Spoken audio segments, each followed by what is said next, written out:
ব্যস্ত সড়কে CNG autorickshaw থামিয়ে চিকিৎসককে মারধরের এই ভিডিও ভাইরাল সামাজিক মাধ্যমে। ঢাকা মেডিকেল কলেজ হাসপাতালের নাক কান ও গলা বিভাগের প্রধান ভুক্তভোগী চিকিৎসক মোহাম্মদ আসাদুর রহমানের অভিযোগ, 15,000 মার্কিন ডলার চাঁদা দাবি করে হুমকি দিয়ে আসছিল একটি সন্ত্রাসী চক্র।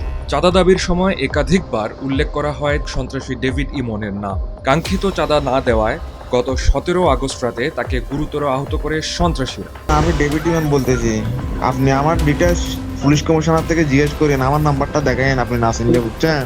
আমি আপনারা বলতেছি যে ব্যবসা বাণিজ্য এখন থেকে আমরা করবো, আপনারা আর ব্যবসা বাণিজ্য করিয়েন না। সকালে মেসেজ পাঠাইছে, তুমি কি আরো ঝামেলা করতে চাও? তারপরে মেসেজ পাঠাইছে, তোমার কাছে কি আমরা মিডিয়ার লোকজন পাঠাবো? হোয়াটসঅ্যাপে একটা মেসেজ আসছে যে আমরা অমুক গ্রুপের আপনি আপনার কাছে আমার কাছে তারা 15,000 ডলার চাঁদা চাইছে এবং সেটা 15 তারিখের মধ্যে দিতে বলছে।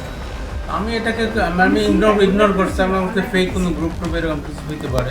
কিন্তু পরবর্তীতে দেখা গেছে তারা 15 তারিখে সে চাঁদাটা দিতে বলছে, 17 তারিখে এসে তারা আমরা এটা করছি। হামলার শিকার চিকিৎসক তার কর্মস্থল ঢাকা মেডিকেল কলেজ হাসপাতালে চিকিৎসাধীন। আক্রান্ত হওয়ার 5 দিনের মাথায় আক্রান্ত চিকিৎসককে দেখতে যান স্বরাষ্ট্রমন্ত্রী সালাউদ্দিন আহমদ। এই সময় তার শারীরিক অবস্থার খোঁজ খবর নেন তিনি। পরে এক সংবাদ সম্মেলনে স্বরাষ্ট্রমন্ত্রী বলেন, চাঁদাবাজ ও সন্ত্রাসীদের অতি দ্রুত আইনের আওতায় না আনতে পারলে সংশ্লিষ্ট আইন শৃঙ্খলা বাহিনীর বিরুদ্ধে নেওয়া হবে কঠোর ব্যবস্থা। আমরা এই সমস্ত সাংঘবদ্ধ চাঁদাবাজ চক্র যা আছে এগুলো সবগুলোকে নির্মূল করতে চাই এবং আজকে একটা ইনস্ট্রাকশন দিয়েছি, বিশেষ করে মেট্রো এলাকায়, ডিএমপি সহ অন্যান্য মেট্রো এলাকায় যারা এরকম চাঁদাবাজ, চিহ্নিত সন্ত্রাসী, মাদক ব্যবসায়ী, তাদেরকে অতি শীঘ্র, আমি টাইম লিমিট দিচ্ছি না, অতি শীঘ্র যদি তাদেরকে আমরা হেফাজতে না নিতে পারি, আইনের আওতায় না আনতে পারি, তাহলে যারা যারা ব্যর্থ হবে তাদের বিরুদ্ধে ব্যবস্থা নেওয়া হবে। আমি শুধু চাঁদাবাজদের তালিকা করছি না, চাঁদাবাজদের সাথে যদি কোনো পুলিশ সদস্য জড়িত থাকে তাদের তালিকাও করছি। এ সময় ব্রাহ্মণবাড়িয়ায় পুলিশের অনুষ্ঠান পণ্ড ও হামলা নিয়ে এক প্রশ্নের জবাবে মন্ত্রী বলেন, সেখানকার পরিস্থিতি আলাদা। চাঁদাবাজের মধ্যে আপনি সংস্কৃতি টেনে আনলেন কেন?